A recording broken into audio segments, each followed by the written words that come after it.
antara 3 sampai 9. Sebutannya bid'ah.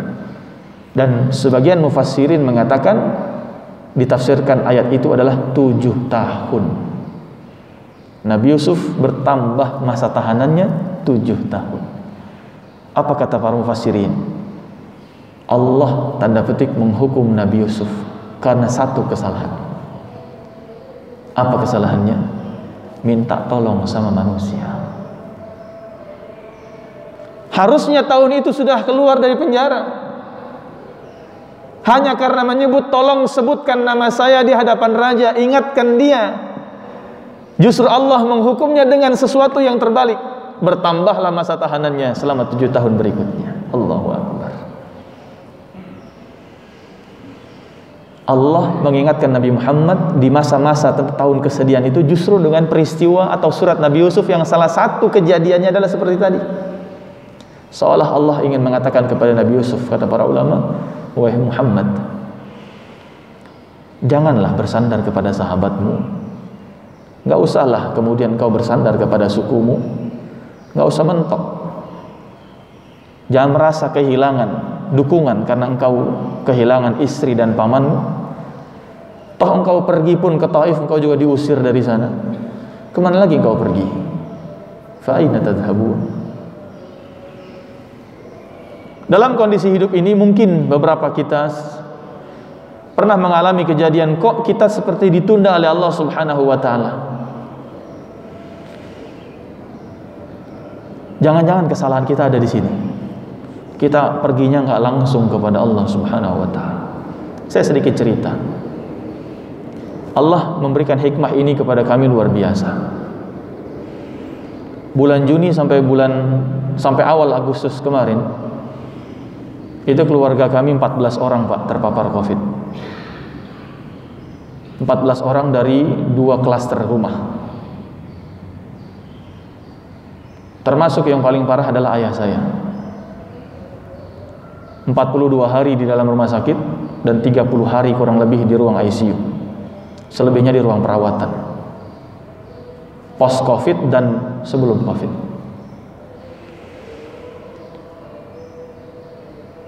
Awal mulanya ibu saya dirawat di rumah sakit Cisarua, itu sudah sempat masuk ICU dan 10 hari di ruang ICU. Masuk hari Rabu, hari Sabtu pagi masuk ICU. Hari Rabu ke rumah sakit, Sabtu pagi ICU, Jumat malam sesak. Dan ketika itu mintanya sama Allah betul-betul. Kita ingat betul bagaimana kita mohon kepada Allah agar berikan kesembuhan kepada orang tua kami. Dikasih obat, pintu kemudahan Allah kasih. Yang obatnya saat itu nggak ada, alhamdulillah ada yang menghubungkan langsung ke Wakil Menteri Kesehatan. Obat itu bisa keluar. Sembuh, cepat pemulihannya. Ada efek positifnya gitu. Semakin ada perbaikan.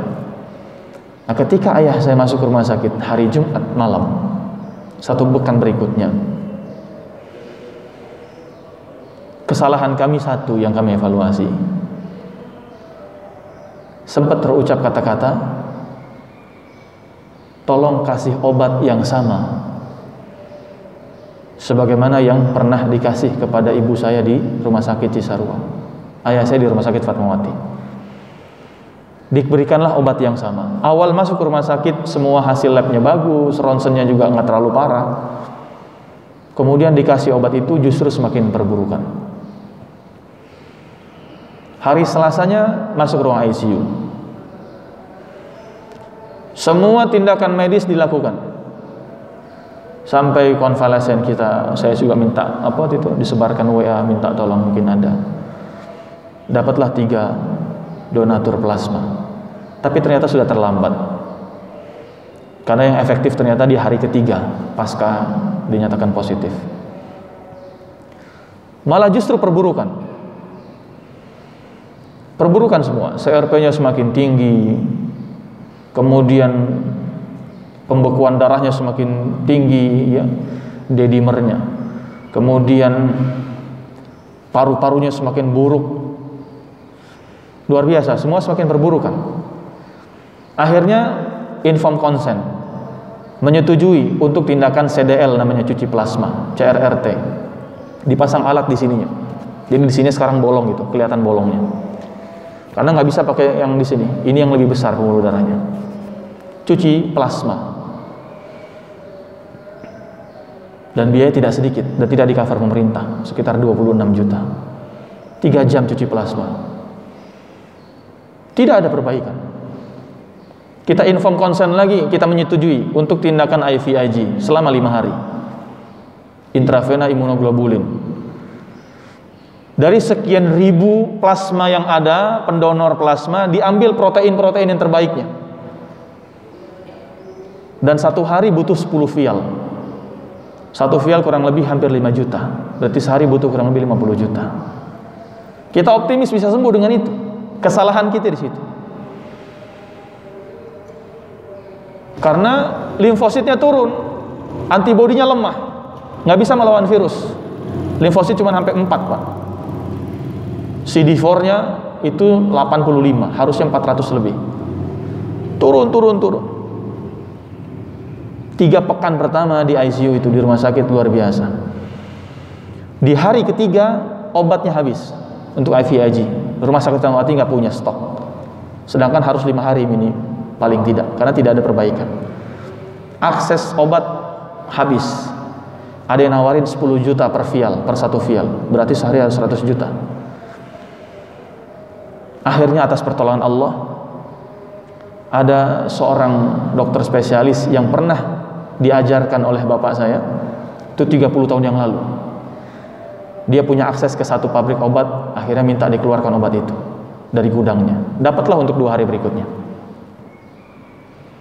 2 hari berikutnya nggak sembuh juga, perburukan, belum ada perbaikan sama sekali yang signifikan.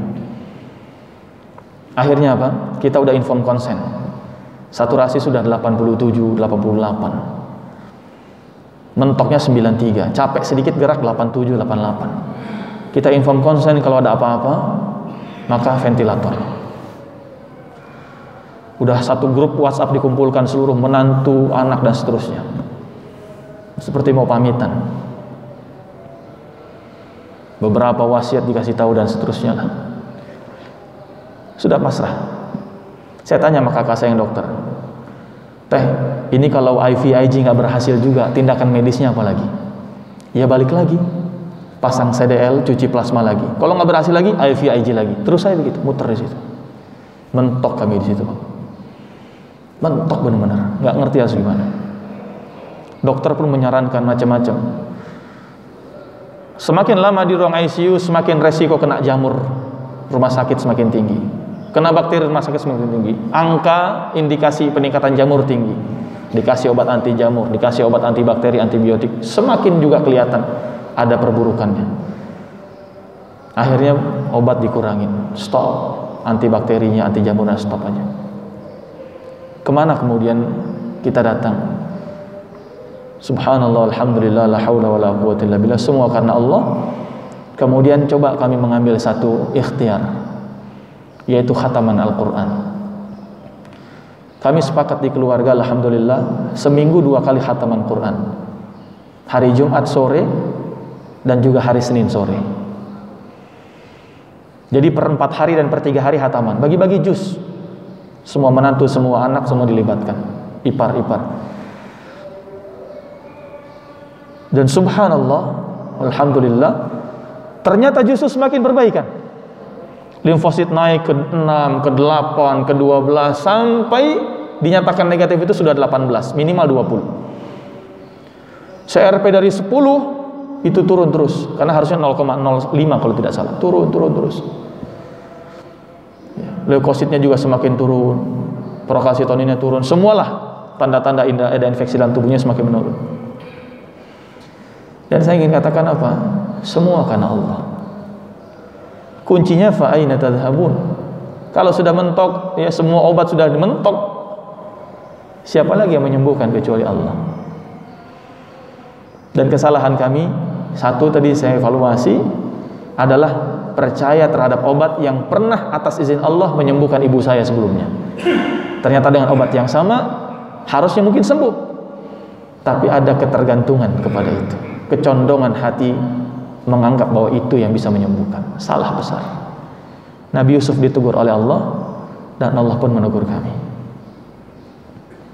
Sederhananya adalah dalam setiap kondisi sur'atul luju', cepatnya kita kembali kepada Allah, memberikan sur'atul ijabah, cepatnya jawaban dari Allah Subhanahu wa taala. Lihatlah konsepsi tentang doa. Wa idza sa'alaka 'ibadi 'anni fa inni qarib ujibu da'watad da'i idza da'an falyastajibu li. Sebelum iman, sebelum perintah beriman, Allah perintahkan falyastajibu li, segera datang kepada Allah. Segera jawab setiap seruan Allah. Maka ujibu da'watad da'i idza da'an. Pasti aku kabulkan doa itu dengan cepat. Kesalahan manusia datangnya bukan kepada Allah Subhanahu wa taala. Ini yang pertama Allah tegur kepada Nabi Muhammad sallallahu alaihi wasallam melalui kisah Nabi Yusuf. Yang kedua, ikhwatal iman yang dimuliakan Allah, Allah turunkan di tahun 11 kenabian berikutnya adalah satu kisah, satu surat, yaitu surat Nuh alaihi salatu wassalam, juz 29, yang sama dengan surat Yusuf. Surat Nuh ini dari awal surat Allah sudah sebutkan nama Nuh. Inna arsalna Nuhan ila qaumihi, sungguh kami mengutus Nuh kepada kaumnya. Sampai akhir surat juga masih tentang Nabi Nuh, yaitu doa Nabi Nuh. Sama kayak Yusuf, dari awal sampai akhir tentang Yusuf. Nuh dari awal sampai akhir tentang Nuh. Di dalam surat Nuh, pendidikan dari Allah, tarbiyah dari Allah luar biasa kepada Nabi Nuh. Kondisi mentok, ngadu sama Allah, udah ngadu, udah ngeluh. Ya Allah, da'utu qaumi lailan wa nahara, saya sudah dakwah itu siang dan malam. Inni da'utuhum jihara, saya sudah dakwah terang-terangan. Inni alantu lahum wa asrartu lahum israra, saya sudah umumkan dakwah, saya sudah dakwah secara sembunyi-sembunyi juga. Semua metode dan cara dakwah sudah saya lakukan. Saya dakwah sudah siang dan malam, dan 950 tahun. Alfa sanatin illa khamsina aman, 1000 tahun minus 50, 950 tahun. Falam yazidhum du'ai illa firara. Mentok ya Allah, enggak nambah-nambah jumlah yang nerima dakwah saya, justru yang nambah mereka bertambah, semakin kufur dan semakin menjauh dari dakwah saya. Allah mengingatkan Nabi melalui kisah Nabi Nuh. Ada 3 hal Allah mengingatkan Nabi Muhammad SAW. Wahai Muhammad, engkau ini dakwah baru 11 tahun, karena surat Nuh Allah turunkan di tahun ke-11. Nuh nabiku, saudaramu, itu dakwahnya 950 tahun, engkau baru 11 tahun. Allah menghibur Nabi, belum ada apa-apanya. Yang kedua, 950 tahun Nabi Nuh berdakwah, yang menerima dakwahnya tidak lebih dari 50 orang. Engkau wahai Muhammad 11 tahun berdakwah, yang menerima dakwahmu sudah 70 orang lebih. Karena yang hijrah ke Habasyah jilid 2 itu 76 orang kurang lebih. Jumlahnya lebih banyak engkau dibanding Nabi Nuh. Allah menghibur Nabi. Dan yang ketiga, Nabi Nuh itu dakwahnya udah siang malam, semua metode dia dilakukan, semua cara sudah dilakukan. Engkau dakwahmu belum siang malam. Malammu masih qumil laila illa qalila, malammu masih qiyamul lail kepadaku. Dia malamnya juga berdakwah. Dini hari, pagi buta, tengah malam, larut malam, duha, siang, sore, petang, semuanya dakwah. Engkau enggak segitunya juga kok. Semua metode belum kau lakukan, semua cara belum kau lakukan. Belum juga ada syariat jihad lagi. Tapi Allah bagaimana mendidik Nabi Nuh dalam kondisi buntu tadi? Ayat berikutnya, faqultu astaghfiru rabbakum innahu kana ghaffar. Perintahnya cuma satu, maka aku katakan kepada Nuh, istaghfiru rabbakum, banyakin istighfar. Subhanallah. Dalam kondisi mentok, yang disuruh sama Allah banyakin istighfar. Al-Hasan al-Basri, seorang ulama tabi'in, pernah ditanya, wahai imam, bagaimana kalau ada orang sudah bangun malam, itu badannya terpaku, nggak mau sama sekali ngambil air wudhu dan sholat. Udah bangun, yang lihat handphone, oh baca grup WhatsApp. Udah bangun, udah masuk kamar mandi, pipis, nggak juga nyempetin ngambil air wudhu dan juga sholat. Udah bangun, alarm berbunyi, yang ada dimatikan alarmnya. Kenapa ada orang sudah bangun tengah malam tapi tidak tergerak hatinya melakukan kebaikan? Kaku. Apa kata beliau? Orang itu sedang terjerat dosanya. Jadi ternyata yang membuat kita tidak mendapatkan solusi itu adalah dosa kita sendiri. Makanya Allah perintahkan kepada Nuh, istaghfiru rabbakum. Dan sejak saat itu Rasulullah SAW senantiasa mendawamkan istighfar. Dalam riwayat hadis dikatakan Rasul beristighfar kepada Allah setiap hari, dikatakan 70 kali, riwayat lain mengatakan 100 kali. Untuk apa? Apakah Nabi berdosa? Tidak. Agar Nabi mendapatkan ketenangan hati dan batin, supaya tidak merasa buntu lagi, supaya selalu mendapatkan backup dari Allah Subhanahu wa ta'ala. Apapun permasalahan, apapun ujian, Allah yang langsung kasih solusi dengan istighfar. Yursilis samaa 'alaikum midrara wa yumdidkum bi amwalin wa banin wa yaj'al lakum jannatin wa yaj'al lakum anhara. Seolah Allah ingin memberikan teguran kepada Nabi, wahai Muhammad, engkau bersandar kepada sahabatmu itu salah. Engkau bersandar kepada kaummu itu salah. Engkau bersandar kepada istri dan pamanmu salah. Engkau pergi ke Taif itu salah. Bersandar kepada mereka dan minta mereka menerimamu salah. Dakwah itu dakwah saja, kerjakan saja, ajak mereka, seru mereka. Masalah penerimaan bukan urusanmu.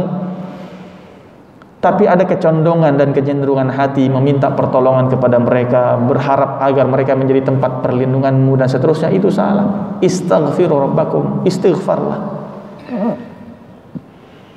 Subhanallah. Enggak repot-repot ternyata. Solusi dari Allah itu gampang aja. Pertama, sur'atul luju, supaya masa tahanan kita nggak ditambah sama Allah, kira-kira gitu. Apakah Covid ini Allah tambah 7 tahun lagi, kita nggak tahu. Sebagaimana Nabi Yusuf, hanya karena mungkin ada sebagian di antara kaum muslimin yang patokannya datangnya kepada manusia, diundangnya profesor-profesor ahli epidemiologi, diminta pendapatnya mereka, nggak datang kepada Allah. Giliran kasusnya berhenti, giliran kasusnya menurun, apa kata mereka? Lihatlah pemberitaan, angka Covid menurun, angka kematian menurun katanya, bor rumah sakit, bed occupancy rate-nya menurun. Apa kata mereka? Karena PPKM berhasil. Subhanallah. Nggak ada mengucapkan alhamdulillah sama sekali. Nggak ada karena Allah sama sekali. Karena PPKM berhasil. Di mana Allahnya mereka taruh? Ya, padahal dulu ketika sedang meningkatnya istighosah rame-rame, istighosah kubra online di mana-mana, pejabat ini istighosah kubra. Tapi ketika sudah berhasil, karena PPKM. Subhanallah. Lupa kepada Allah Subhanahu wa ta'ala. Dan dalam banyak ayat Allah kisahkan tentang itu. Manusia kebanyakan begitu. Wa idza massal insana dhurr, manusia kalau sudah ditimpa kesulitan, da'ana, dia mintanya sama aku. Tapi kalau sudah lepas, kembali lupa sama aku, kata Allah. Wal iyadu billah. Ini 2 kisah. Yang ketiga secara singkat karena sudah jam 6.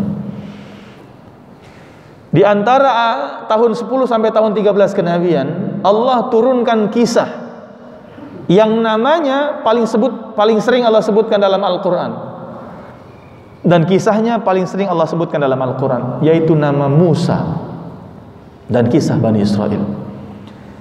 Ayat-ayat tentang Musa, kisah-kisah tentang Musa, Allah sering turunkan di antara tahun-tahun ini. Kenapa? Karena Allah minta Nabi belajar dari Nabi Musa. Kalau sudah mentok, kenapa sih kamu mentok? Belajarlah dari Nabi Musa. Kata para ulama ada 4 hal. Yang pertama, wahai Muhammad, Nabiku Musa itu lidahnya cadel. Lidahnya tuh ngomongnya nggak bener gitu, nggak bisa ngomong lancar. Karena dulu waktu bayi dia pernah makan bara api, ketika dikasih pilihan antara susu dan bara api, dia ambil bara api, dia makan bara api, dan membuat lidahnya cadel, terluka. Sementara lisanmu itu fasih. Yang kedua, wahai Muhammad, Musa itu dia punya beban masa lalu, track recordnya nggak bagus di tengah kaumnya. karena pernah mukul orang dan orang yang dia pukul mati. Engkau wahai Muhammad, itu track recordmu sama sekali bagus, tidak ada yang buruk sama sekali. Engkau dari mulai muda sudah digelari Al-Amin, orang yang dipercaya, nggak pernah berzina, nggak pernah mabok, nggak pernah minum khamr, nggak pernah judi, nggak pernah nyolong, nggak pernah ngapa-ngapain. Engkau pribadi yang bagus, yang baik. Yang ketiga, Musa itu punya hutang balas budi kepada Fir'aun yang udah ngasuh dia. Tinggal di rumah Fir'aun, di sana Fir'aun, diasuh sama Fir'aun. Engkau tidak ada balas budi sama Abu Jahal sama sekali, sama Abu Lahab, sama Abu Sufyan dan abu-abu yang lain. Nggak ada balas budinya, nggak ada hutangnya di situ. Harusnya lempeng-lempeng aja berdakwah. Yang keempat, Musa itu sahabatnya cuma satu, yaitu Harun. Sudah cuma satu, nggak bisa diandelin lagi. Bani Israel Allah selamatkan dari kejaran Fir'aun. Mereka melihat dengan mata kepala mereka sendiri, tongkat Nabi Musa bisa membelah lautan, laut terbelah, mereka bisa melalui lautan itu dalam kondisi selamat. Dan dengan mata kepala mereka sendiri mereka melihat Fir'aun Allah tenggelamkan di dasar lautan. Beriman. Kemudian Allah panggil Nabi Musa menerima wahyu 40 hari 40 malam. Nitip kepada Harun, wahai Harun, ini jaga nih, Bani Israel ini tabiatnya susah diatur, gampang kafir. Pagi beriman, sore bisa berubah lagi. Tolong jaga, saya mau tugas 40 malam. Baik. Dilakukanlah oleh Harun sekuat tenaga. Tapi setibanya Musa kembali dari 40 hari 40 malam bertemu dengan Allah itu menerima wahyu, ternyata yang terjadi adalah Bani Israel kembali menyembah sapi yang dibuat dari emas oleh Samiri. Didatangilah Harun itu, diangkat bajunya, diangkat jenggotnya, diangkat kepalanya, ditarik jenggotnya, diangkat kepalanya. Bagaimana tuh kira-kira? Gitu. La ta'khudh bi lihyati wala bi ra'si, kata Harun, Allah berikan dalam Al-Quran. Wahai Musa, jangan kau tarik jenggotku, jangan kau angkat kepalaku. Nabi Musa marah. Baru dititipin sebentar udah nggak bener gitu kira-kira, nggak bisa diandelin. Tapi engkau wahai Muhammad, sahabat-sahabatmu itu setia-setia. Harta mereka korbankan, jiwa mereka korbankan, jumlahnya pun banyak. Talha bin Ubaidillah dalam perang Uhud, jarinya putus hanya karena menangkis beberapa anak panah yang menyasar kepada Nabi. Abu Ubaidah bin Jarrah, 2 giginya tanggal karena mencabut serpihan pedang yang menancap di pipi Nabi. Zubair bin Awam dalam perang Uhud menjadi tameng hidupnya Nabi, perisai hidupnya Nabi. Siapapun yang mau menyasar Nabi dengan pedangnya dan apapun menghadapi Zubair bin Awam. Abu Bakar As-Siddiq, 70 orang kurang lebih budak yang beliau bebaskan dengan hartanya. Wahai Muhammad, sahabatmu banyak, setia-setia, rela berkorban harta dan jiwa. Musa cuma satu. Apa poin yang Allah ingin sampaikan? Kenapa Allah sampai turunkan kisah Nabi Musa kepada Muhammad SAW? Dalam kondisi mentok itu, biasanya yang kita evaluasi adalah kekurangan. Kenapa saya begini? Tapi kita jarang mensyukuri yang sudah Allah berikan. Padahal semakin kita mensyukuri, Allah tambah terus. Mungkin hanya bertambah angkanya limfositnya dari 4 menjadi 6, nambah 2 doang, syukuri 2 itu. Dan ketika saya coba konfirmasi kepada ayah saya belajar apa kira-kira yang bisa membuat beliau tanda petik bertahan. Beliau cerita dengan meneteskan air mata. Beliau bilang, setiap malam saya manggil ayah saya Buya. Buya selalu berjanji sama Allah, berbayat, bersyukur dengan penyakit ini. Itu aja. Dan setiap ada kabar saturasinya naik sedikit saja, walaupun hanya 1, alhamdulillah. Turun sedikit atau turun anjlok naik sedikit, alhamdulillah. Seringkali kita hanya sakit 2 hari, ngeluhnya luar biasa, tapi kita lupa mensyukuri nikmat sehat yang 360 sekian hari. Kita rugi punya mungkin hanya satu buku kas gitu ya, 1 pembukuan 1 tahun saja rugi. Tapi kita lupa mensyukuri sekian tahun kita selalu Allah kasih untung misalnya. Manusia seringkali innal insana khuliqa halu'a, seringkali hanya berkeluh kesah. Dikasih kesulitan berkeluh kesah, dikasih kebaikan pun malas berbuat kebaikan. Idza massahu syarru jazu'a wa idza massahul khairu manu'a. Lagi-lagi ayatnya illal musallin, mereka yang kecuali salat, yang setiap ada masalah minta tolongnya sama Allah Subhanahu wa taala, kembalinya kepada Allah, senantiasa menjemput kemudahan dengan istighfar dan senantiasa mensyukuri apapun yang sedang dia alami kondisinya. Ini 3 hal, 3 cara Allah mendidik Nabi Muhammad sallallahu alaihi wasallam dalam kondisi kebuntuan, dalam kondisi yang mungkin tidak tahu harus berbuat apa lagi. Dan mudah-mudahan prinsip hidup tentang fa inna tadhhabun, kemana kita akan pergi, maka ingatlah jawaban Nabi Ibrahim, inni dzahibun ila rabbi sayahdi, hanya kepada Tuhanku saya akan kembali dan saya akan pergi, karena Dia yang pasti ngasih saya petunjuk. Mudah-mudahan ada manfaatnya. Aku qouli hadza wa astaghfirullah li wa lakum, wabillahi taufiq wal hidayah. Assalamu alaikum warahmatullahi wabarakatuh.